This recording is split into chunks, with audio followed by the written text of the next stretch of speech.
आध्यात्मिक चर्चा में आपका स्वागत है। एक प्रश्न है कि मिथ्या बोध क्या है। मिथ्या यानी असत्य, भ्रांति, झूठ, गलतफहमी और बोध यानी ज्ञान। मिथ्या बोध का अर्थ हुआ असत्य ज्ञान, भ्रामक ज्ञान, झूठा ज्ञान।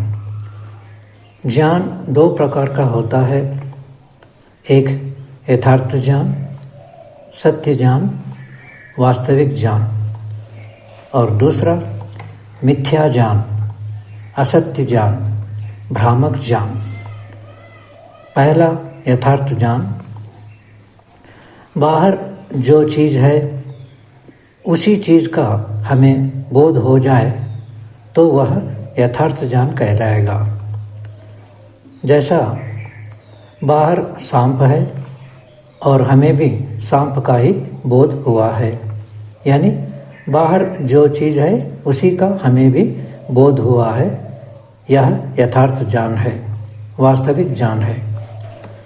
और दूसरा मिथ्या ज्ञान, बाहर जो चीज़ है उससे अन्य चीज़ का बोध हो जाए तो वह मिथ्या ज्ञान कहलाएगा। जैसा बाहर रस्सी है किंतु कम प्रकाश के कारण हमें वह रस्सी सांप जैसा दिखाई पड़ी, यानी बाहर जो चीज़ है उसके विपरीत चीज़ हमें दिखाई पड़ी, यानी हमें मिथ्या ज्ञान हुआ है, असत्य ज्ञान, भ्रामक ज्ञान हुआ है। यथार्थ ज्ञान स्थायी रहता है और मिथ्या ज्ञान कालांतर में बाधित हो जाता है। जैसा जो रस्सी कम प्रकाश में सांप जैसा दिखाई पड़ी थी, वही रस्सी प्रकाश में रस्सी ही दिखाई पड़ती है, यानी पहले कम प्रकाश में रस्सी में जो सांप का मिथ्या ज्ञान हुआ था वह बाद में रस्सी में रस्सी का ही यथार्थ ज्ञान होने से बाधित हो गया है, खंडित हो गया है। यथार्थ ज्ञान और मिथ्या ज्ञान में यही फर्क है कि मिथ्या ज्ञान बाद में खंडित होता है और यथार्थ ज्ञान कभी भी खंडित नहीं होता है। अब यह विचार करते हैं कि मिथ्या ज्ञान से हमारी प्रतिक्रिया कैसी रहती है। चाहे ज्ञान यथार्थ हो या मिथ्या हो, हमारी प्रतिक्रिया तो एक जैसी ही रहती है।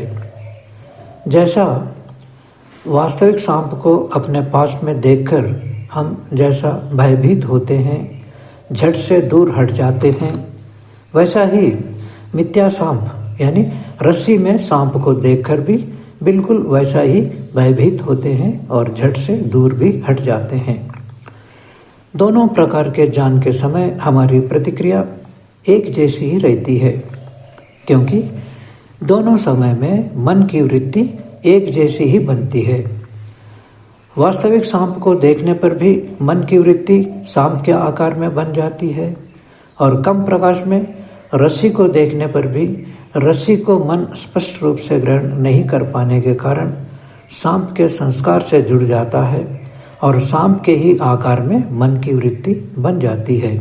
इसलिए दोनों समय में सांप का ही ज्ञान होता है और हमारी प्रतिक्रिया भी एक जैसी ही रहती है। जिस समय हमें मिथ्या ज्ञान होता है उस समय यह पता नहीं चलता है कि हमें मिथ्या ज्ञान हो रहा है। बाद में जब यथार्थ ज्ञान होता है तभी पता चलता है कि हमें मिथ्या ज्ञान हुआ था, यानी यथार्थ ज्ञान होने तक मिथ्या ज्ञान बिल्कुल यथार्थ ज्ञान जैसा ही लगता है, उस पर लेश मात्र भी संदेह नहीं होता है।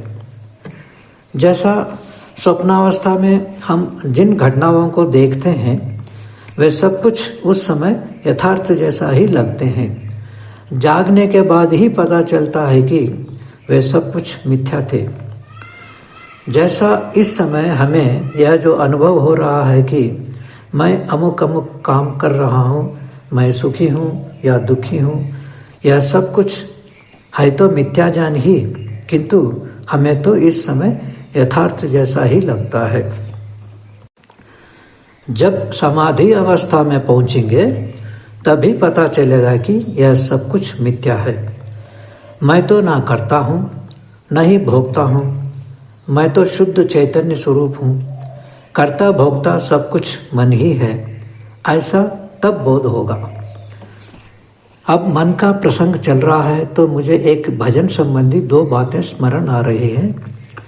एक बात यह है कि तोरा मन दर्पण कहलाए, यानी दर्पण जैसा होने के कारण मन को दर्पण कहा गया है। जैसा उदाहरण के लिए हम एक कमरे में मेज के सामने एक कुर्सी पर बैठे हैं, मेज पर एक दर्पण कुछ तिरछा रखा हुआ है, हमारे पीछे खिड़की है, उस दर्पण में खिड़की के माध्यम से बाहर का दृश्य दिख रहा है।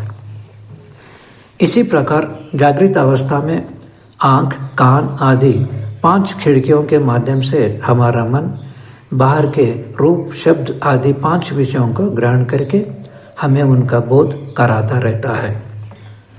अब उदाहरण में दर्पण को दूसरी ओर तिरछा करने पर कमरे के अंदर का दृश्य, यानी कमरे में जो कुछ सामान है वह दिखने लगता है। इसी प्रकार स्वप्नावस्था में मन अंदर के संस्कारों से जुड़कर हमें विषयों का बोध कराता रहता है। फिर उदाहरण में रात में जब बिजली चली जाती है तब अंधकार के कारण दर्पण में ना बाहर का दृश्य दिखता है, ना ही अंदर का, कुछ भी नहीं दिखता है, खाली ही खाली रहता है। इसी प्रकार सुषुप्ति में तमस के कारण मन निष्क्रिय सा हो जाता है, तब ना बाहर का ना ही अंदर का किसी भी विषय का बोध नहीं कराता है। फिर उदाहरण में दर्पण को हम अपनी ओर घुमा लेते हैं तो दर्पण में हमारा प्रतिबिंब दिखने लगता है।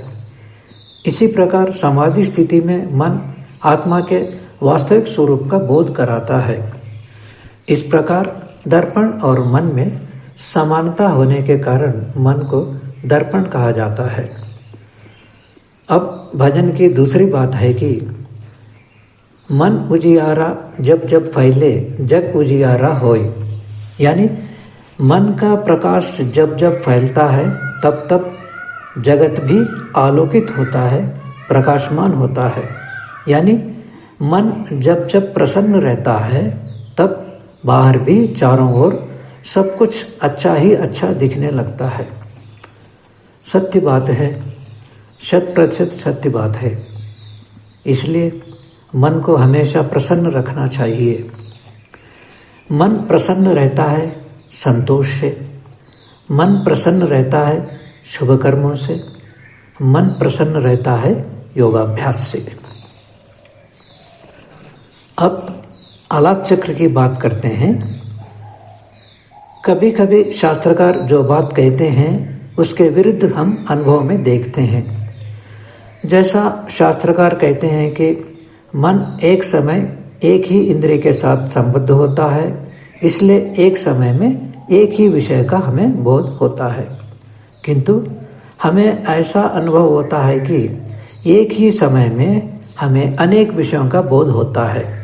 जैसा कभी कोई हमें कुछ बात बताते रहता है, तब हमें ऐसा लगता है कि उस समय हम उनको देखते भी रहते हैं और उनकी बातों को सुनते भी रहते हैं।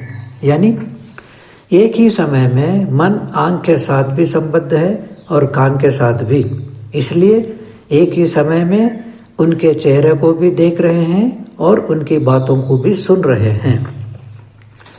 दूसरा उदाहरण, किसी सुगंधित फूल को हाथ में लेते हैं तो उस समय हमें नाक के द्वारा उस फूल के सुगंध का बोध होता है, आँख के द्वारा उसके सुंदर रूप का भी बोध होता है और हाथ के चर्म के द्वारा उसके कोमल स्पर्श का भी बोध होता है।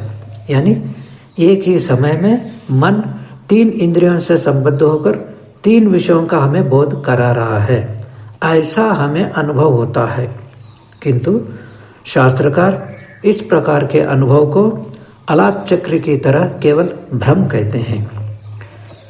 अनेक विषयों का एक साथ बोध होने को भ्रम साबित करने के लिए शास्त्रकार आलाप चक्र का अद्भुत उदाहरण देते हैं। अलात का अर्थ है अंगारा। अलात चक्र यानी अंगारे का चक्र। 3-4 फुट की लंबी एक मोटी रस्सी लेकर उसके एक छोर को जलाकर बुझा दें ताकि अंगारा बन जाए। अब दूसरे छोर से रस्सी को पकड़कर गोलाकार में तेजी से घुमाएं तो वह अंगारा चक्राकार में दिखाई पड़ता है। अंधेरे में प्रकाश का एक चक्र 360 डिग्री का एक वृत्त स्पष्ट रूप से दिखाई पड़ता है। एक ही अंगारा पूरे गोलाकार में कैसे दिखाई पड़ता है? इसलिए दिखाई पड़ता है क्योंकि अंगारा वृत्त के एक बिंदु से दूसरे बिंदु पर इतना तेजी से घूमता है कि एक ही समय में वृत्त के पूरे 360 बिंदुओं पर है जैसा दिखाई पड़ने लगता है। वास्तव में तो अंगारा क्रम से एक बिंदु से दूसरा बिंदु पर जाता है, एक समय में एक ही बिंदु पर रहता है। एक ही अंगारा एक ही समय में 2 बिंदुओं पर भी नहीं रह सकता है, किंतु तेज गति के कारण 360 बिंदुओं पर एक ही समय में हमें दिखता है। यानी एक समय में एक ही बिंदु पर रहना यथार्थ है और एक ही समय में 360 बिंदुओं पर दिखना भ्रम है। जो नहीं होते हुए भी दिखता है उसी को भ्रम कहते हैं।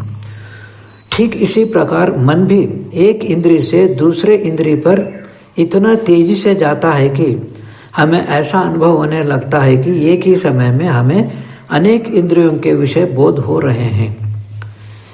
किसी से कुछ बात सुनते समय हमारा मन आंख को छोड़कर कान के साथ और कान को छोड़कर आंख के साथ इतने तेजी से जुड़ जाता है कि हमें ऐसा लगने लगता है कि हम एक ही समय में बात सुनाने वाले चेहरे को देख भी रहे हैं और उनकी बात सुन भी रहे हैं।